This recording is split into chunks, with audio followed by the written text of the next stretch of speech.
Internet je lahko neskončen vir zabave, zahvaljujoč platformam kot sta YouTube in TikTok.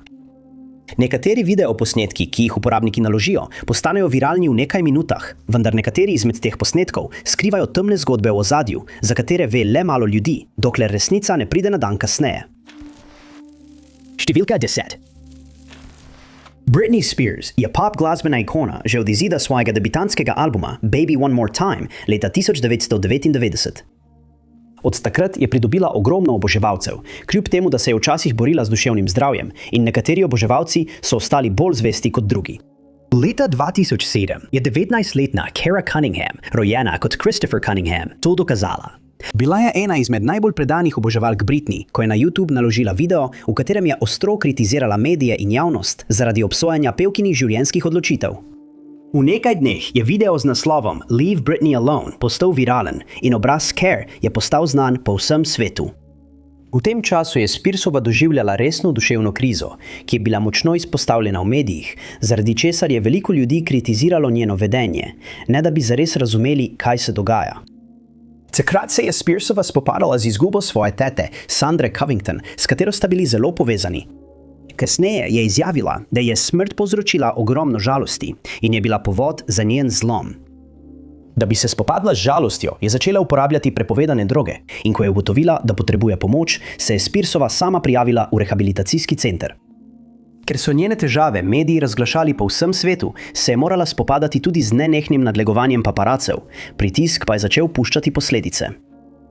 Kmalu potem, ko je končala zdravljenje v rehabilitacijskem centru, je vstopila v salon v Kaliforniji in si odmevno pobrila vse lase, kar je povzročilo medijsko senzacijo, o kateri se govori še danes, ter razkrilo, kako globoka je bila njena žalost. V tem času je bila tudi vpletena v grenak spor za skrbništvo s svojim bivšim možem, Kevinom Federlinom.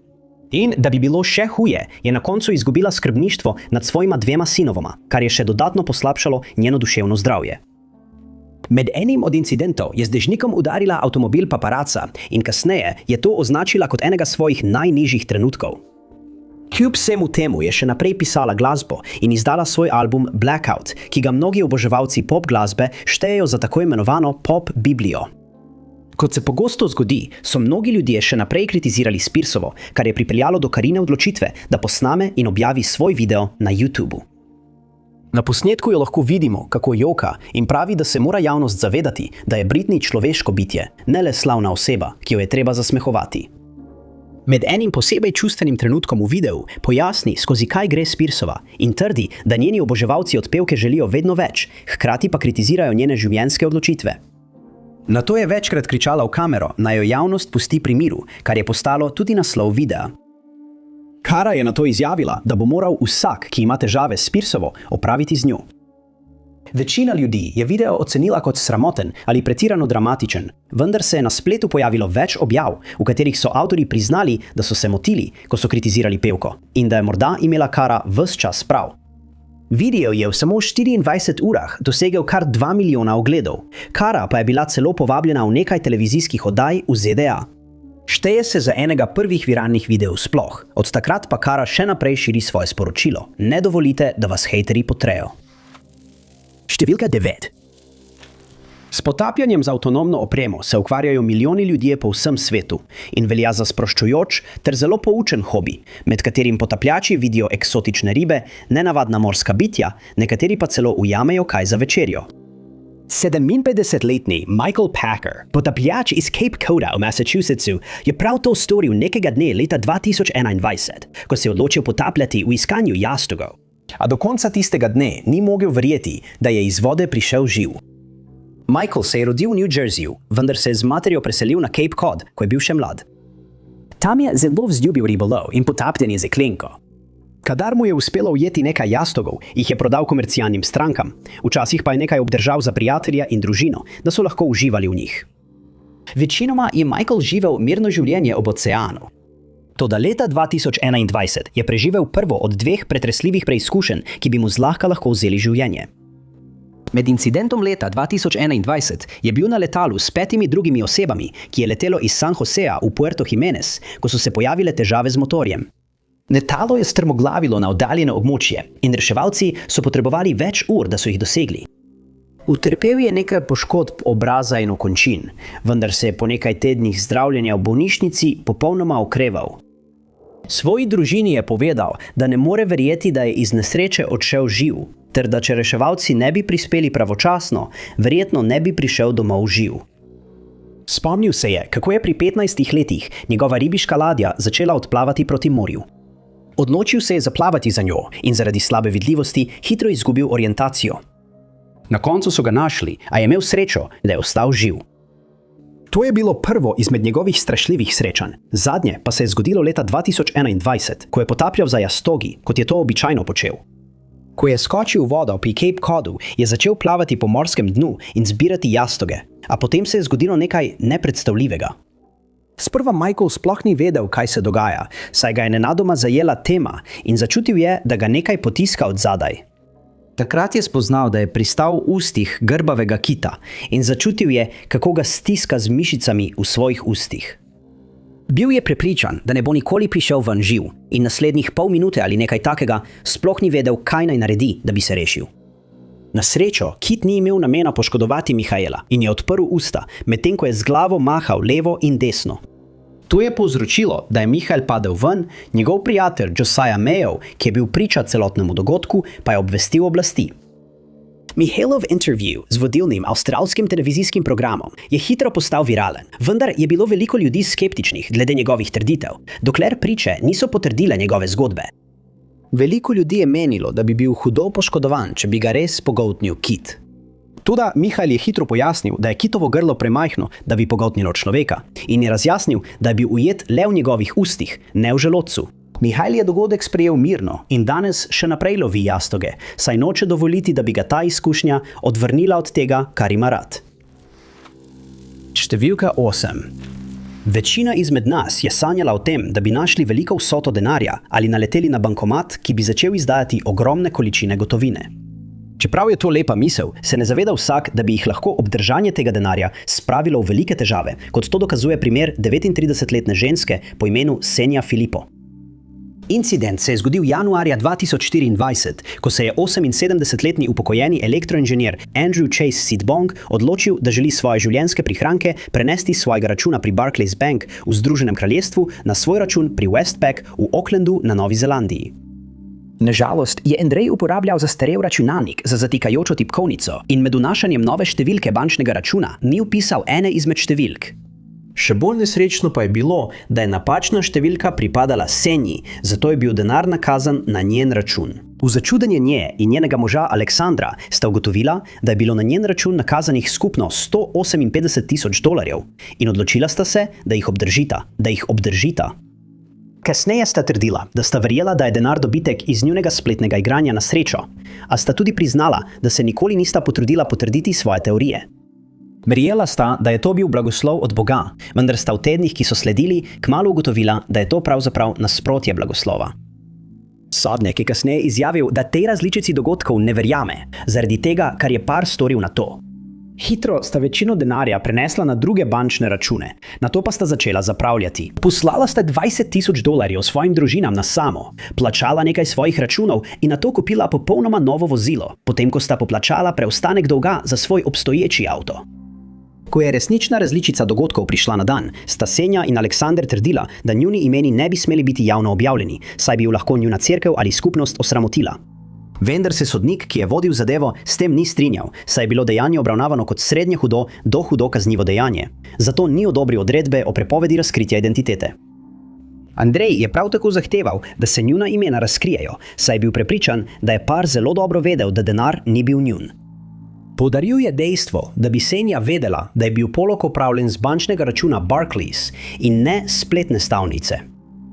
Po njuni aretaciji je sodnik poudaril, da je par večino denarja v nekaj urah prenesel na druge račune, kar se mu je zdelo sumljivo. Aleksander in Senja sta nato vložila predloga za odpust brez obsodbe. Vendar je sodnik to pritožbo zavrnil, saj sta morala nositi posledice svojih dejanj, kljub temu, da je napako sprva naredil Andrej. Senja je bil obtožen kraje, medtem ko je bil Aleksander obtožen prejemanja ukradenega denarja v višini $64,000. Oba sta priznala krivdo in bila obsojena na 6 mesecev hišnega pripora. Sprva jima je grozilo 2 leti zapora, vendar sta zaradi priznanja krivde prejela milejšo kazen. Banka je uspela povrniti le $28,000 Andrejevega denarja, vendar so mu zagotovili, da bo preostanek povrnjen na njegov bančni račun. Intervju z Andrejem je hitro postal viralen in mnogi gledalci so bili ogorčeni nad Senjo in Aleksandrom, saj so verjeli, da sta par ravnal kaznivo in bi morala zaradi svojih zavajajočih dejanj pristati v zaporu. Ves pogrešani denar je bil na koncu vrnjen na Andrejev račun, skupaj s 500 funtov izplačila v znak dobre volje strani banke Barclays. Številka 7. Večina viralnih videoposnetkov kroži po internetu nekaj mesecev, nato pa zbledi v pozabo. V redkih primerih pa prinesejo ogromno bogastvo zvezdi videoposnetka, kot se je to zgodilo pakistanskemu državljanu Shahidu Nazirju, zvezdi videoposnetka One Pound Fish, ki je postal viralen leta 2012. Videoposnetek, ki ga je na YouTube naložil uporabnik po imenu Colin Miller, je prikazoval 31-letnega Nazirja na njegovi ribji stojnici v East Londonu pred nogometno tekmo med Readingom in West Hamom 31. marca tistega leta. V opisu videoposnetka je bilo zapisano, da je Nazir lokalna legenda, saj je postal znan po svoji ribji stojnici in potem, da je zabaval vse, ki so šli mimo, medtem ko je prodajal ribe. Posnetek prikazuje Nazirja, kako se pogovarja z nekaj domačini, ko ga Miller prosi, naj zapoje svojo ribjo pesem. Nekaj ljudi ga lahko vidimo, kako pozirajo z njim za fotografije, in jasno je, da je v tem kraju zelo spoštovan. Nato začne peti z besedilom. Pridite, dame, riba za 1 funt. Poglejte, zelo, zelo dobra, zelo poceni. Riba za 1 funt. Video je postal viralen in nekateri so začeli primerjati Nazira s P-Sajem, pevcem slavne pesmi Gangnam Style. Nazir je bil v Londonu šele 1 leto, ko je video postal viralen in odločil se je, da bo v celoti izkoristil svojo novo pridobljeno slavo. Ustvaril je glasbeni video, ki je spremljal pesem in tudi ta je postal viralen, ter v nekaj dneh prejel milijone ogledov. Kar je sledilo, se je Nazirju zdelo kot vihar. Dobil je ponudbo za snemalno pogodbo pri Warner Brothers, pesem pa je bila na voljo na iTunes v Združenem kraljestvu. Med intervjuji je pojasnil, da je pesem ustvaril zaradi svoje zadržanosti do kričanja v javnosti. Njegov šef mu je naročil, naj kriči, da bi pritegnil pozornost potencialnih strank, vendar se je Nazir ob tej zamisli počutil nelagodno, zato je namesto tega improviziral zdaj že znano melodijo in spremljajoče besedilo. To je delovalo in kmalu je ribja stojnica postala priljubljena med domačini. Celo kupiti niso hoteli ničesar, če ni zapel svoje pesmi. In ko so posnetek objavili na YouTubu, je hitro postal znan obraz. Do konca tistega leta se je pesem One Pound Fish potegovala za prvo mesto božične lestvice, skupaj z zmagovalcem tistega leta na X Factorju. Pesem je na koncu pristala na 4. mestu, pevec Timbaland pa je izdal priredbo. Nazir se je decembra tistega leta vrnil v Pakistan, kjer ga je na letališču pričakala množica oboževalcev, ki so mu v znak občudovanja obesili cvetlične vence okoli vratu. Zaslovel je, vendar je bila njegova slava kratkotrajna. Ko je bil še vedno v Pakistanu, je prišlo na dan, da je pred odhodom iz države podpisal ček v vrednosti 6.600.000, vendar je bil ta ček zavrnjen. Zato so ga aretirali in obtožili goljufije, potem ko je zasebno leasing podjetje v Lahoreju prijavilo kaznivo dejanje. Njegovo transportno podjetje Raiput Goods Transport se je strinjalo, da bo denar vrnilo v obrokih, vendar tega ni storilo, prav tako pa ni prisostoval kasnejšim obravnavam. Zanj je bil izdan nalog za aretacijo, nato pa je bil izpuščen na varščino, potem ko je sodišču zagotovil, da bo poplačal svoj dolg. Nazirju je bil zavrnjen ponovni vstop v Združeno kraljestvo in njegova glasbena kariera se je končala. Danes še vedno živi v Pakistanu s svojo družino in občasno objavlja pesmi na svojem računu na TikToku. Številka 6. Ironično je, da je pevec in tekstopisec Robin Thicke najbolj znan po svoji uspešnici Blurred Lines, vendar ga je prav ta viralna pesem spravila v težave z zakonom in ga stala milijone dolarjev. Thicke se je rodil leta 1977 v Los Angelesu, dvema znanima igralcema, Glory Loring, ki je nastopala v minni operi Days of Our Lives, in Alanu Thicku, ki je znan po vlogi v humoristični seriji Growing Pains. Ko je bil še mlad, se je pojavil v več televizijskih oddajah, vključno z The Wonder Years, The New Lassie, Just the Ten of Us in tudi v seriji Growing Pains. A odločil se je, da bi raje sledil glasbeni karieri, pri čemer ga je njegova družina popolnoma podpirala. On in njegov oče sta skupaj napisala njegove prve pesmi, vendar je njegov oče želel tudi, da najprej konča srednjo šolo, preden izda svoj prvi album s svojo vokalno skupino As One. Zavrnil je plačilo snemanja demo posnetka, vendar je plačilo opravil stric drugega člana skupine. Kmalu je Thicke podpisal pogodbo s produkcijsko hišo R&B pevca Briana McKnighta. Nato pa je spoznal Jimmyja Iovina, ki mu je pomagal dobiti snemalno pogodbo z Interscope Records. Takrat je imel komaj 16 let, naslednje leto pa je Thicke zapustil dom, da bi sledil svojim sanjam. Sprva je delal kot producent in tekstopisec, ne kot izvajalec, ter napisal pesem When You Put Your Hands on Me, ki je bila vključena na istoimenski prvenec Christine Aguilere. Leta 1999 se je Thicke začel osredotočati na lastno glasbo in začel varčevati denar za snemanje svojega prvenca, nato pa ga je drugič podpisala založba Interscope Records. Njegov debitantski single When I Get You Alone je nastal z uporabo vzorcev iz glasbe Walterja Murphyja, glasbeni video pa je dosegel zmeren uspeh. Pesem je dosegla veliko večji uspeh v državah, kot sta Avstralija in Italija, vendar Thicke v ZDA ni naredil večjega vtisa. Leta 2003 je izšel njegov debitantski album A Beautiful World, vendar tudi tokrat ni navdušil. Čeprav album ni nikoli dosegel pričakovanj založbe, je Thicke začel prejemati ponudbe uspešnih izvajalcev, ki so želeli sodelovati z njim. Med njimi so bili Mary J. Blige, Usher in Lil Wayne. Založba nad njegovo prodajo albumov ni bila navdušena, zato je bil njegov drugi album večkrat prestavljen. Nato je podpisal pogodbo z založbo Star Trek in izdal single Wanna Love You Girl, ki je dosegel nekaj uspeha v Združenem kraljestvu. Album je izšel naslednje leto, njegova pesem Lost Without You pa je postala njegova prva uspešnica, saj je dosegla 14. mesto na lestvici Billboard Hot 100. Njegova kariera je v naslednjih letih doživljala vzpone in padce, leta 2013 pa je izdal album Blurred Lines. Naslovna pesem je v samo nekaj dneh na vivo prejela več kot 1 milijon ogledov. Thicke pa je verjetno verjel, da je končno dosegel svoje sanje. A njegovo veselje ni trajalo dolgo, saj so ga obvestili, da ga tožijo zaradi kršitve avtorskih pravic. Skoraj takoj po izidu pesmi so gledalci začeli opozarjati, da je velik del glasbe neposredno prevzet iz pesmi Marvina Gayeja Got to Give It Up. To je bil največji uspeh Thickeja do takrat in prinesel mu je več kot $5 milijonov. Vložil je tožbo, da bi dokazal, da ni uporabil glasbe Gayeja. Družina Gay pa je vložila nasprotno tožbo. Zadeva je dosegla vrhunec leta 2015. TK-ju pa je bilo zaradi kršitve avtorskih pravic naloženo plačilo $7,400,000, vendar je bil ta znesek kasneje znižan na $5 milijonov, ki sta jih morala plačati Thicke in Pharrell Williams, njegov producent. Oba sta se na odločitev pritožila, vendar je bila potrjena. In vse do danes Thicke ni uspel ponoviti uspeha te pesmi z uporabo lastnega avtorskega materiala. Številka 5. Vsi imamo radi, ko se na internetu pojavi dober nov mem ali viralni video, vendar večina ljudi ne ve, da v nekaterih primerih ti videoposnetki skrivajo čustvene stiske, ki pridejo na dan šele kasneje, kar spremeni naš pogled na posnetke v prihodnosti.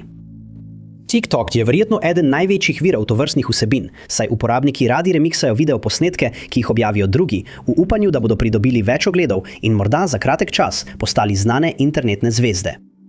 En primer tega je video, ki ga je leta 2017 na platformo Instagram naložil Tyrese Gibson, za Grammyja nominirani R&B pevec in igralec. Na posnetku ga lahko vidimo, kako joka, očitno v veliki stiski, in večkrat ponavlja besede Moj bog, moja šajla. Video so uporabniki TikToka hitro predelali in postal je viralen po vsem svetu, saj so mnogi posnemali Gibsonove reakcije, nekateri pa so se mu celo posmehovali, ne da bi vedeli vzrok njegove čustvene stiske. Večina ljudi si bo Gibsona zapomnila po njegovih nastopih v filmih, kot sta Hitri in drzni ter Transformerji. Pojavil se je tudi v drugih filmih, kot so Štirje bratje, Do pasu v težavah, Smrtonosna dirka in Morbius. Je tudi avtor z objavljenimi deli, ki ni le ustvaril stripovske serije, ampak je izdal tudi uspešnico New York Timesa z naslovom Kako se izvleči iz lastne poti. Soavtor je knjige Manologija, razkrita skrivnost moškega uma, ki jo je napisal skupaj z Rev Runom, in tudi ta je postala uspešnica. Leta 2007 se je poročil z Normo Mitchell, istega leta sta dobila hčerko in se naselila v Atlanti, v Georgiji. Toda leta 2009 se je ta zakon končal. Leta 2017 se je nato poročil s Samantho Lee in naslednje leto sta dobila hčerko, vendar sta se leta 2022 ločila. 2 leti kasneje je prišlo na dan, da Gibson ni plačeval preživnine Leevi. Bil je pridržan in mu je bilo odrejeno, da mora plačati $74,500, preden je bil lahko izpuščen, kar je nato tudi storil. Toda prav njegova prva poroka ga je kasneje začela preganjati.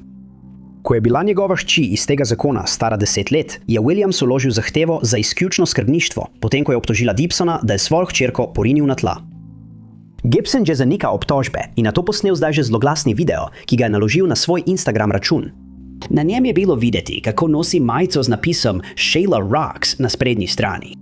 Videti je bilo, kako je prosil sodišče, naj mu ne odvzame hčerke. Williams je kasneje trdil, da ji je preprečil, da bi videla njuno hčerko, medtem ko je bila pri njem. In odločil se je, da ji ne bo izročil potnega lista, ko ga je Williams zahteval. Poleg tega ga je obtožila, da jo je fizično napadel, prav tako pa še več drugih ljudi, pri čemer je dodala, da je postal nasilen vedno, ko se kdo ni strinjal z njim. Paru je bila na koncu dodeljena skupna pravna in fizična skrbništva nad hčerko v razmerju 50-50. In šele potem, ko so ti podatki prišli na dan, so uporabniki TikToka ugotovili, da so se norčevali iz Gibsona, ko je bil na eni izmed najnižjih točk v svojem življenju. Številka 4. Niso vsi viralni videoposnetki posledica tragičnih dogodkov, kar dokazuje eden najbolj znanih videoposnetkov vseh časov, v katerem nastopa ženska po imenu Kimberly Sweet Brown Wilkins, ki je uspelo pobegniti iz zelo nevarne situacije, preden je postala internetna senzacija. Tisti, ki poznamo viralne internetne videoposnetke in meme, se bomo spomnili fraze "Nihče nima časa za to", ki je leta 2012 osvojila svet. To izjavo je izrekla Wilkinsova med intervjujem za medijsko hišo in praktično čez noč postala internetna senzacija. V letih, ki so sledila, je fraza postala del vsakodnevnega besedišča nekaterih ljudi, kadar so želeli opisati nekaj, kar jim ni bilo všeč ali česar niso želeli početi.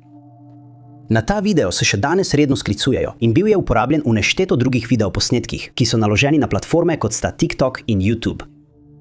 Takrat je Wilkinsova živela v stanovanjskem kompleksu v Oklahomi in prav tam je postala znan obraz. Vse se je začelo 7. aprila tistega leta, ko je v stanovanjski stavbi izbruhnil požar v lasti starejše ženske, ki je bila ena od sosed Wilkinsove. Na srečo so vsi uspeli pravočasno zapustiti kompleks in nihče ni izgubil življenja, vendar so morali sosedo hitro odpeljati v bolnišnico, kjer so jo zdravili zaradi vdihavanja dima. Popolnoma si je opomogla in kmalu zatem so jo odpustili. Po požaru je medijska hiša K4 TV poslala novinarja in snemalca v kompleks, da bi opravila intervjuje z nekaterimi prebivalci stavbe. Wilkins pa je bil takrat ravno v bližini. Strinjala se je, da nastopi pred kamero in začela razlagati, kaj se ji je zgodilo, vendar na nehote komičen način. Povedala je, da se je tistega popoldneva zbudila in se odločila, da si privošči gazirano pijačo. Mislila je, da nekdo v bližini peče na žaru, saj je zavohala dim, a je hitro ugotovila, da je v sosednjem stanovanju izbruhnil požar. Pojasnila je, da je začela teči proti izhodu in posebej poudarila, da ni imela časa vzeti čevljev ali osebnih stvari, saj je bežala za golo življenje. Nadaljevala je, da je tik preden je prišla do izhoda, vdihnila nekaj dima in dodala, da ima bronhitis, nato pa izrekla legendarni stavek: "Nihče nima." Nima časa za to, kar je očitno navdušilo intervjuvalca, ki se je v ozadju zaslišal smejati.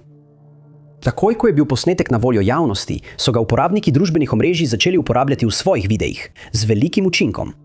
Študenti so ga uporabili, da so izrazili svoje nezadovoljstvo, ker morajo študirati za izpit. Drugi so ga uporabili kot remix pesem in pojavila se je v neštetih memih, ki so se nanašali na pandemijo COVID-19. Nenadna slava je presenetila Wilkinsovo in kasneje je izjavila, da se je obnašala tako, kot se običajno, ter da je zdaj že znameniti stavek eden njenih najljubših rekov. Oddaja Bob Rivers Show je ustvarila remix Wilkinsove, v katerem so rekli, da ima bronhitis, zato se je odločila vložiti tožbo v vrednosti $15 milijonov, saj so uporabili njeno podobo in znameniti stavek brez njenega dovoljenja. Oddaja je trdila, da so od Wilkinsove prejeli dovoljenje za uporabo posnetka, vendar je ona to zanikala. Tožba je bila vložena proti Appleu, saj je bila skladba naložena na iTunes in so jo takoj odstranili. Nato je tožila radijsko oddajo, vendar je bila tožba na koncu zavrnjena. Toda slava Wilkinsove se tam ni končala. Pojavila se je v več lokalnih televizijskih oglasih in v oddaji Toš.nič. Njen največji trenutek slave pa je prišel, ko je bila izbrana za vlogo v filmu A Madea Christmas. Potem je začela še več projektov, vendar ti nikoli niso bili uresničeni. Kasneje je povedala, da še vedno živi v istem stanovanju, iz katerega je pobegnila in da nadaljuje svoje življenje kot običajno. Številka 3. Neverjetno je, kako nekaterim ljudem uspe zasloveti. V preteklosti so glasbeniki postali slavni zaradi svoje pesmi, ki je postala priljubljena. Igralci so delali leta, preden so pridobili prepoznavnost, in zvezdniki so garali za svojo umetnost, včasih desetletja, preden so postali znana imena. V sodobnem času pa je lahko slava oddaljena le nekaj minut zaradi interneta in njegove viralne kulture. V mnogih preomenjenih primerih so ljudje postali slavni zgolj zato, ker so izrekli frazo ali se pojavili v videoposnetku ravno ob pravem času. Eden izmed tistih, ki to lahko potrdi, je Antoine Dodson, ki se je pojavil v intervjuju za medij po pretresljivi izkušnji, ki jo je doživela njegova sestra Kelly in iz katere je na srečo izšla nepoškodovana. Julija 2010 so policiste v Huntsvillu v Alabami poklicali v hišo Kelly v Lincoln Parku, potem ko je bila fizično napadena v svoji sobi. Okoli 30 zjutraj se je zbudila v svojem domu, ki se nahaja v delu ulice Webster Street, okoli hišne številke 500, in tako jo je bilo strah.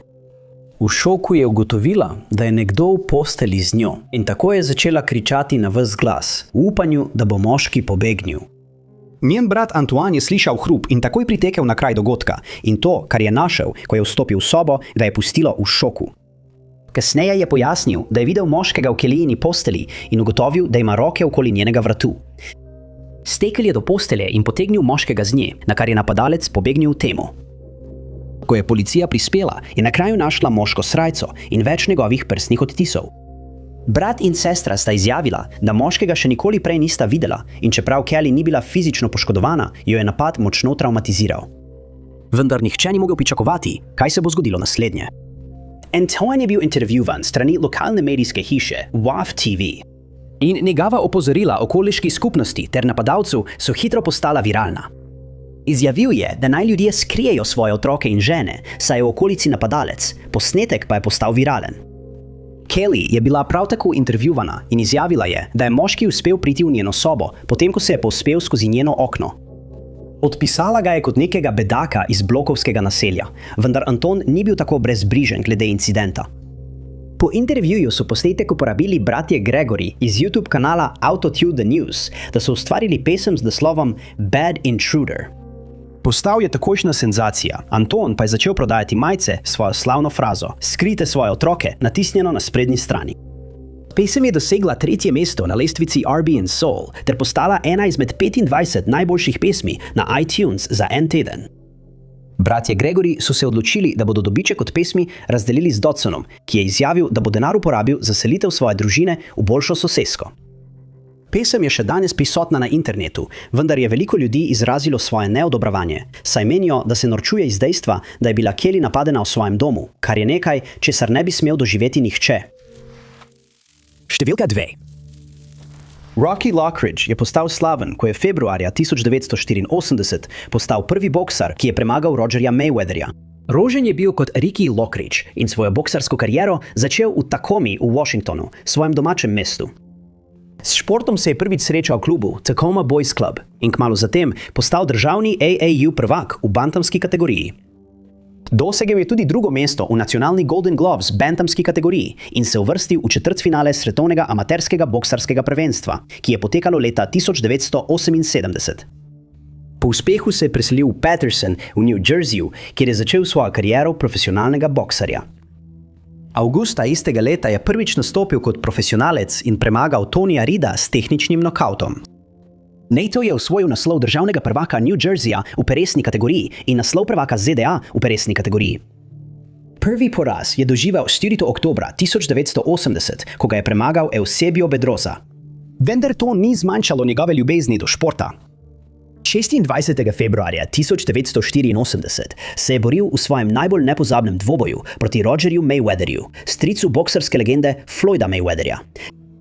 Dvoboj je trajal nekaj več kot 90 sekund, saj je Lockridge zmagal, celo on sam pa je bil presenečen, kako hitro je opravil s svojim močnim nasprotnikom.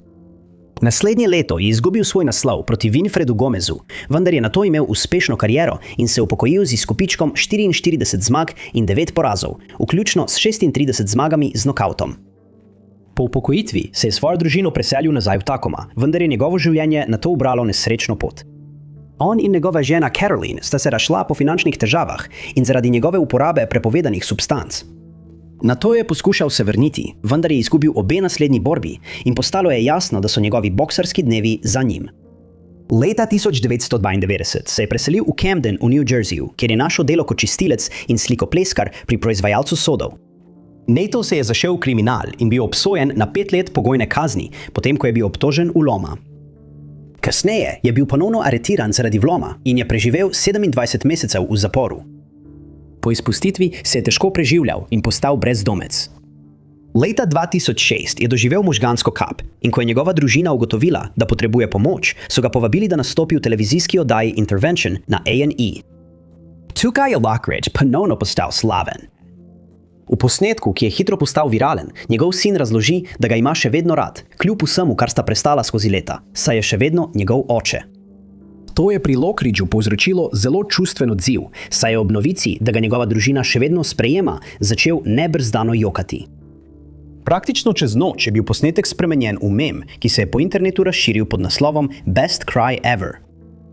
Potem ni več živel na ulici in je kljub vsemu postal trezen.